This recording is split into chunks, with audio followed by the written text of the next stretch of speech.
In the winter of 1941 into 1942, the Soviet Union was fighting a war that was no longer measured in kilometers of front line alone, but in calories, in coal, in railcar schedules, in how fast a factory could be dismantled and rebuilt east of the Urals, and in how quickly a frightened population could be turned into a disciplined rear area that fed the front without breaking.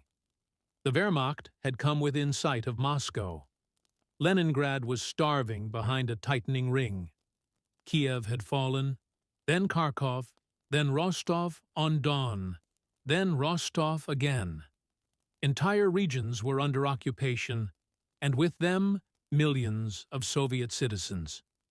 The state's survival depended on mobilizing everything it still controlled, and one of the most revealing features of that mobilization was how it penetrated even childhood, even the smallest private act of saving coins for a toy. This is the story of a tank, but it is also the story of the Soviet home front as a weapon system. Not metaphorically, literally.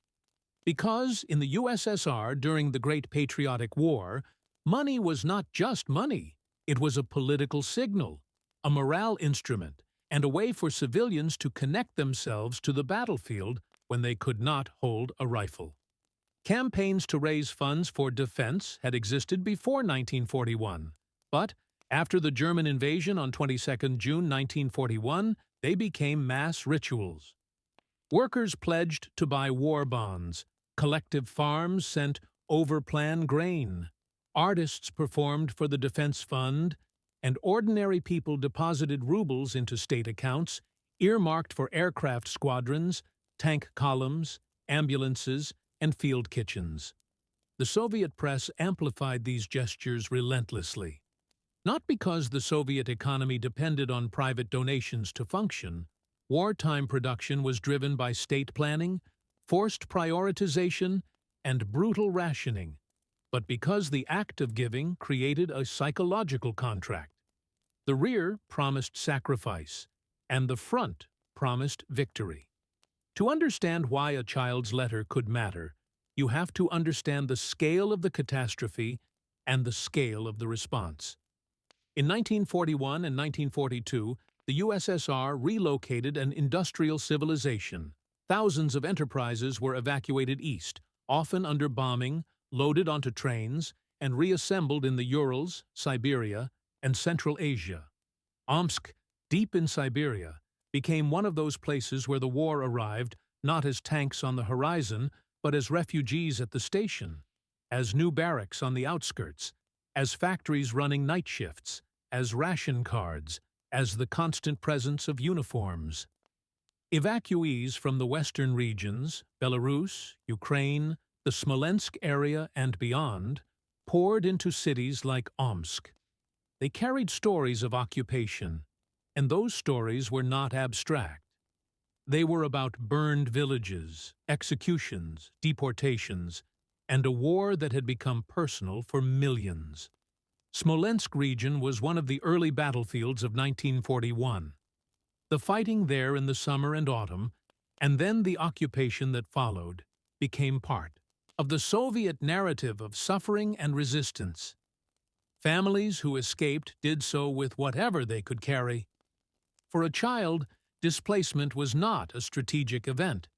It was the loss of a home, the loss of familiar streets, and the sudden knowledge that adults were terrified. In that environment, even a child's savings could become symbolic ammunition. On 25 February 1942, the regional newspaper Omskaya Pravda published a letter that was not written by a party official, not by a factory director, not by a decorated soldier, but by a 6-year-old girl named Ada, Adelia Zanagina. She had been evacuated with her mother from the Smolensk region to Siberia. The letter was simple and devastating in its clarity. She had been saving money for a doll, but she decided to give it for the construction of a tank. She urged other children to do the same. She even proposed a name for the tank, Malutka, a word that means little one, baby, something small and precious. The logic was childlike, and that is precisely why it cut through the usual wartime rhetoric. "When our tank defeats Hitler," she wrote, "we will go home." This was not a random outburst printed for novelty. Soviet newspapers during the war functioned as instruments of mobilization, and editors understood the power of a child's voice. A 6-year-old evacuee, speaking in the language of toys and homesickness, could express what millions felt while making it sound pure rather than political. The state needed that purity. It needed the sense that the war was not only a matter of orders and punishments, but of voluntary unity. The letter hit Omsk like a spark in dry grass.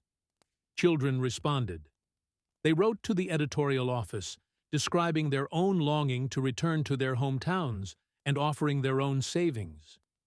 One child, Shura Komenko, wrote the kind of line that wartime propaganda could not have scripted better without sounding fake.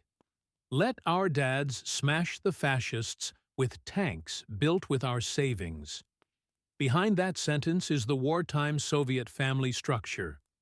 Fathers absent at the front, mothers at factories or in queues, children in kindergartens and schools that were themselves part of the mobilization system, collecting scrap metal, knitting socks, learning to recognize aircraft silhouettes, and absorbing the idea that they, too, had a front. The money began to accumulate, not from one wealthy donor, but from countless tiny sacrifices. Coins saved for sweets, for pencils, for toys that would not be bought. The total reached 160,986 rubles, collected by the preschoolers of Omsk for the construction of the Malutka tank. In a country where the state controlled heavy industry and set production priorities, the ruble amount was not the point in an accounting sense. It was the point in a political sense. It demonstrated that even the youngest citizens were participating in the war effort. It created a story that could be broadcast across the USSR. Children, the most vulnerable, were not merely being protected by the Red Army. They were, in a way, arming it. At some point, the story traveled upward, as such stories were designed to do. It reached Joseph Stalin. The Soviet system was built on vertical flows of information shaped for effect, and the effect here was obvious: a demonstration of unity, sacrifice, and faith in victory. Stalin's response was brief and formal, but in the Soviet context it carried enormous weight. He sent greetings and gratitude from the Red Army to the preschoolers of Omsk, who had collected the 160,986 rubles for the construction of the Malutka tank. In wartime, Soviet political culture, to be acknowledged by Stalin, was to be immortalized. It meant the story was not just local. It was now part of the national myth of the rear supporting the front. By the spring of 1942, a T-60 light tank built at the children's expense came off the assembly line. The T-60 was not a glamorous machine. It was a light tank, developed as an emergency measure in the desperate months after the invasion, when the Red Army had lost enormous quantities of armor and needed vehicles that could be produced quickly. The T-60 was relatively small, lightly armored compared to medium tanks like the T-34, and armed with a 20mm automatic cannon rather than a larger gun. It was used for reconnaissance, infantry support, and as a stopgap in formations that lacked heavier equipment. In the brutal arithmetic of 1942, a light tank could still be decisive in the right place at the right time, but it was also vulnerable. Its crews knew that survival depended on tactics, terrain, and luck. And then the story took a turn that makes it even more revealing about the Soviet war effort, because Malutka was not just any tank. It was driven by one of the few female tank drivers in the Red Army, Yekaterina Petliuk. The Soviet Union famously mobilized women into roles that other armies largely denied them. Hundreds of thousands served in the armed forces, and many more in auxiliary and industrial roles. Women were snipers, pilots, medics, anti-aircraft gunners, partisans. The image of the female combatant became both reality and propaganda. A statement that the USSR was fighting a total war in which every citizen could be a soldier. But tank crews remained overwhelmingly male, and for a woman to become a mechanic driver, a position requiring technical skill, physical endurance, and the ability to control a heavy machine under fire, was exceptional. Petliuk's assignment to Malutka fused two potent symbols: the sacrifice of children and the mobilization of women. It created a narrative that the Soviet press could use to show that the entire society, from preschoolers to female soldiers, was literally inside the same machine of war. That symbolism mattered because 1942 was the year when the Soviet Union had to prove, not merely claim, that it could outlast Germany. The Red Army had survived the first shock of invasion, but it had not yet achieved the strategic momentum that would come later. The battles of 1942 were about endurance, about holding long enough for the relocated factories to produce enough tanks, guns, and aircraft to change the balance. Malutka went to war. It fought at Stalingrad, the battle that would become the turning point not only of the Eastern Front, but of the entire European war. Stalingrad was more than a city. It was a symbol, bearing Stalin's name, sitting on the Volga, a crucial artery of transport and industry. In 1942, after the failure to knock the USSR out in 1941, Hitler's strategy shifted south toward the Caucasus oil fields and the Volga. The German summer offensive, Case Blue, aimed to seize resources and cut Soviet supply lines. Stalingrad became the focal point of that offensive, and by late summer and autumn, it was a slaughterhouse of rubble, artillery, and close-quarters combat.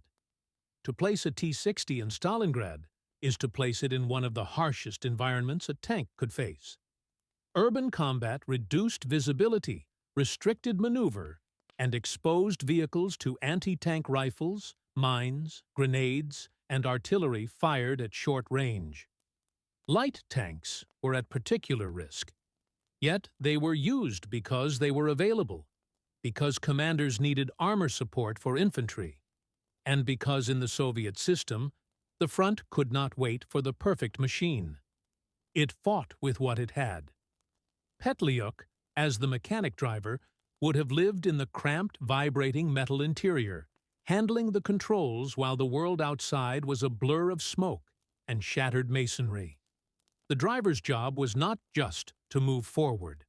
It was to keep the engine alive in dust and cold, to navigate under fire, to position the tank so the gunner could shoot, to reverse out of danger without stalling, to obey orders that might mean crossing an exposed street where the next second could be the last. In Soviet wartime memory, the tank driver is often portrayed as a figure of brute courage, but the reality was also technical. A driver who mishandled the machine could kill the crew as surely as an enemy shell. The fact that Malutka fought successfully at Stalingrad is documented in the survival of its story. It did not vanish immediately, as so many vehicles did.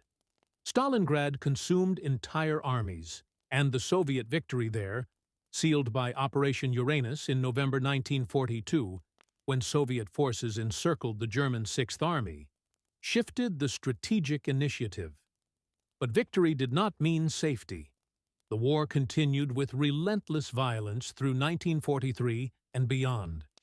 In the summer of 1943, Petliuk had to switch to another fighting vehicle, and Malutka disappears from the clear record. Its traces were lost. That is not unusual. The Eastern Front was a machine that chewed up equipment. Tanks were destroyed, abandoned, rebuilt, reassigned, renamed.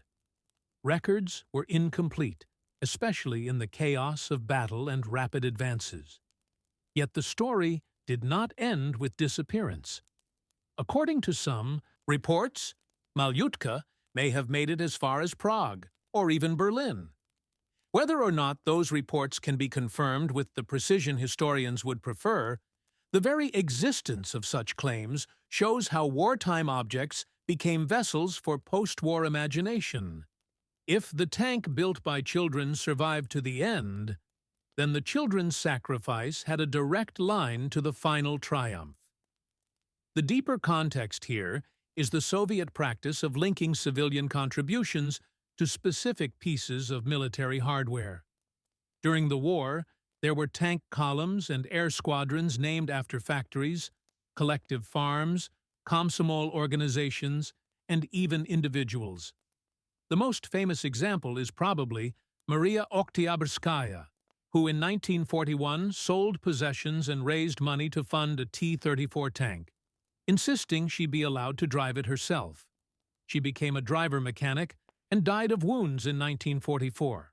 There were also the Dmitry Donskoy tank column, funded by the Russian Orthodox Church, and numerous other campaigns. These were not isolated acts of charity. They were part of the Soviet state's broader method. Merge personal sacrifice with state objectives, then publicize it to create a feedback loop of participation. In that loop, children played a special role. Soviet ideology had long emphasized the shaping of youth into future builders of socialism through organizations like the Young Pioneers and the Komsomol. War accelerated that process. Children were taught that the struggle was existential and that their behavior mattered. They collected scrap metal, helped in fields, worked in workshops, and wrote letters to soldiers. The Malutka campaign took that logic to its most dramatic extreme. It turned the most private of childhood desires, a doll, into a public contribution to killing the enemy. That is a harsh transformation, and it tells you something essential about total war. It rearranges the moral universe. What would be unthinkable in peacetime becomes not only acceptable, but celebrated. The Soviet press did not treat Ada Zanagina's decision as tragic. It treated it as heroic. And in the context of 1942, with the country on the edge, the line between tragedy and heroism was deliberately blurred. The consequences of that blurring were complex. In the short term, stories like Malutka helped sustain morale.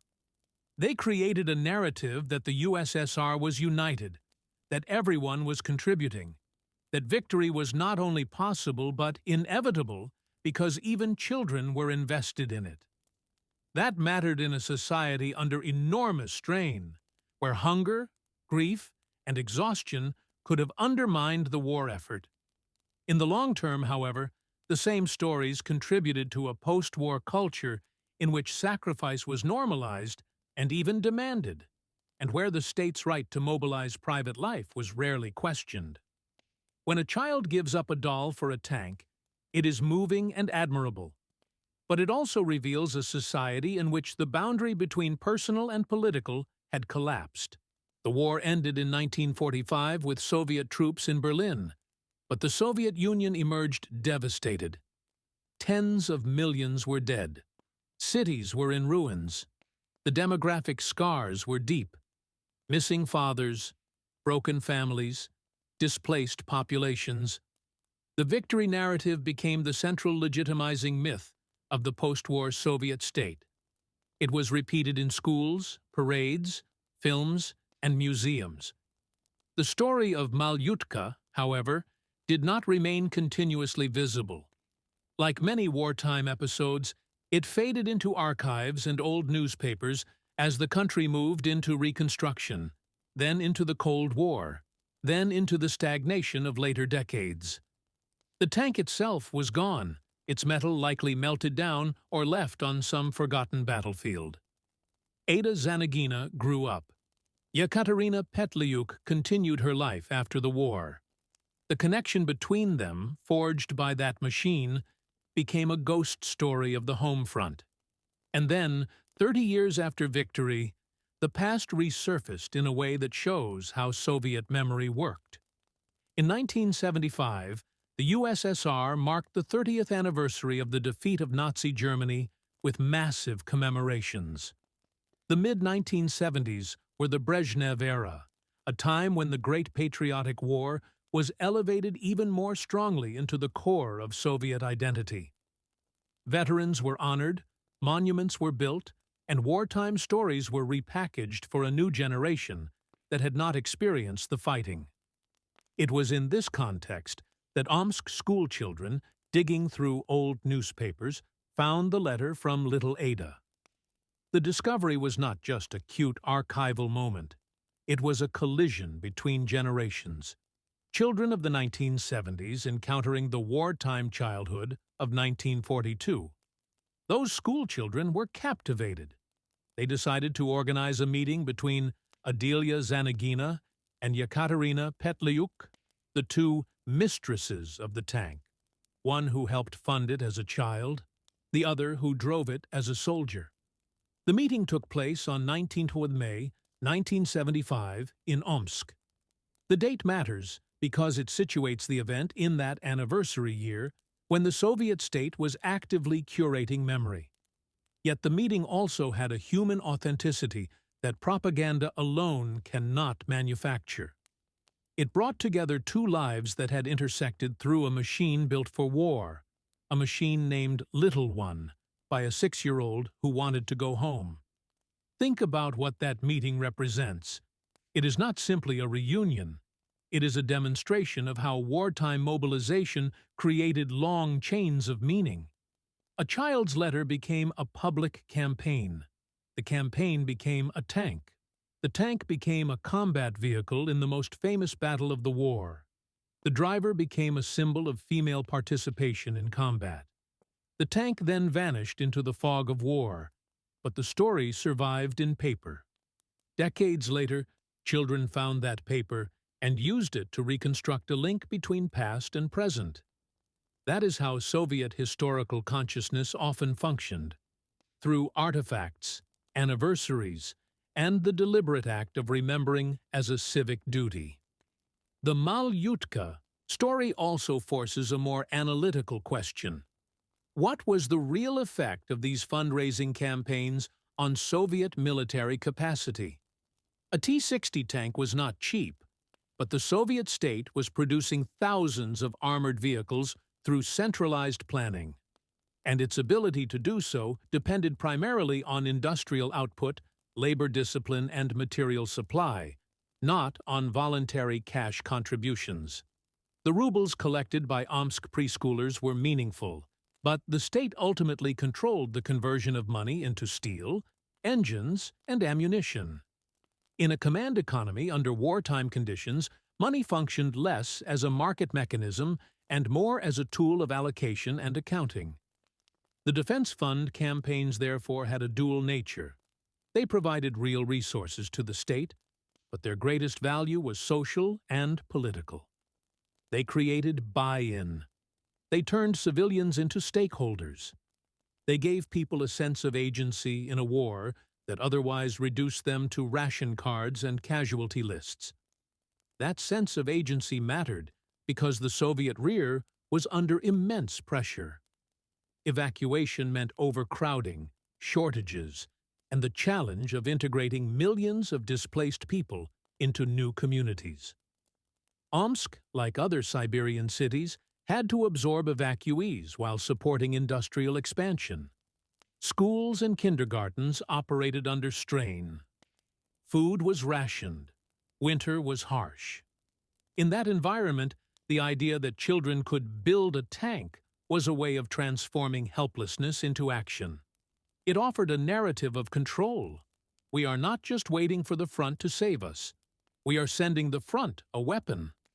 But the same narrative also reveals the Soviet state's capacity to harness emotion. The letter's appeal, give up your savings, name the tank, imagine it defeating Hitler, imagine going home, was emotionally direct. It framed the war as a personal journey back to normal life. That framing was powerful because it was true for evacuees. Their return depended on victory. It also aligned perfectly with state messaging: sacrifice now, victory later, restoration of the homeland. The press did not need to invent that desire, it only needed to amplify it. The connection to Stalingrad adds another layer. Stalingrad was not just a battle. It became a myth of endurance that the Soviet Union used to define itself. A tank funded by children fighting there is almost too perfect as a symbol. Innocence converted into steel. Steel tested in the furnace of the war's turning point. Yet historians have to hold two realities at once. On one hand, the story is genuine and documented. The letter, the fundraising total, Stalin's acknowledgement, the tank's production in spring 1942, Petliuk as driver, the tank's combat at Stalingrad, the later meeting in 1975. On the other hand, the story's survival and prominence are also products of Soviet memory politics, which selected certain narratives to represent the war in ways that reinforced unity, sacrifice, and loyalty. That does not make the story false, it makes it revealing. It shows how the Soviet Union fought the war not only with armies, but with narratives that bound society together. It shows how childhood was enlisted, how women were mobilized, how the press acted as a transmission belt between private emotion and public policy. It also shows how objects, one light tank, a T-60, could become carriers of meaning far beyond their tactical value. Consider the name again, Malutka. In military terms, the T-60 was indeed small compared to heavier tanks. But the name also captures the psychological paradox of the home front.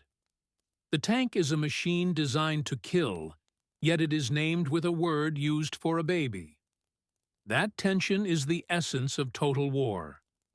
It forces society to fuse tenderness and violence, to accept that the protection of children requires the destruction of the enemy, and that children themselves can be part of the machinery of destruction through their sacrifices. In 1942, that fusion was not optional for the USSR. It was the price of survival.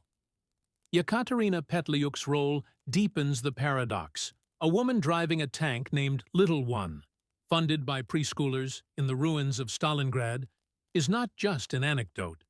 It is a snapshot of a society that had emptied its boundaries. Gender norms were bent by necessity.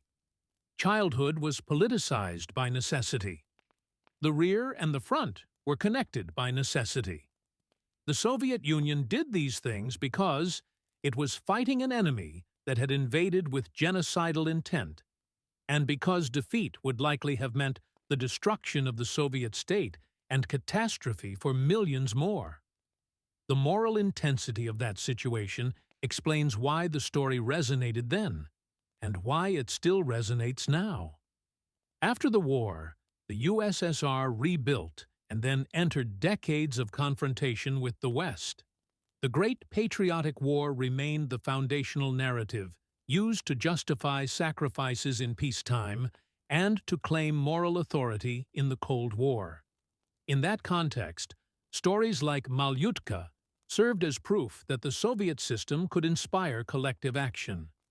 They were used to teach children that their predecessors had been heroes, that the nation had been saved by unity, and that loyalty to the state was synonymous with loyalty to the people. The 1975 meeting in Omsk fits that pattern. It was a living lesson, a staged but also sincere connection between generations. Yet there is another modern consequence, one that is harder and more uncomfortable. When a society builds its identity on wartime sacrifice, it can become trapped by it.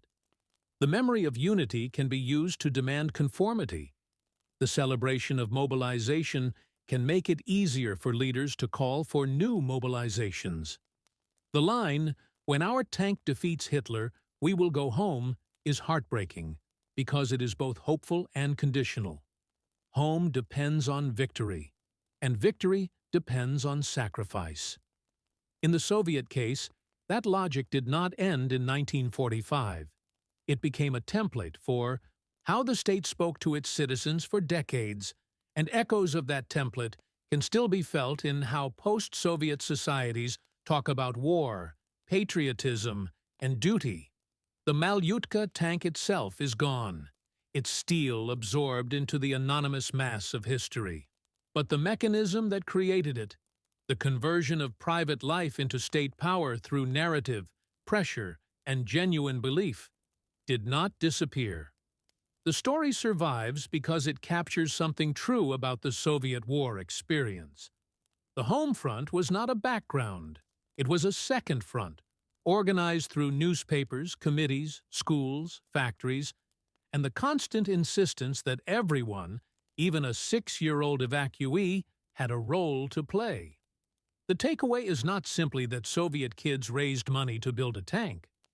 It is that, in the most extreme crisis of the 20th century, the Soviet state and Soviet society fused so tightly that a child's dream of a doll could be redirected into armor plate, and that this fusion, heroic, tragic, effective, and dangerous, shaped not only how the war was won, but how generations afterward learned to understand what it means to belong to a country at war.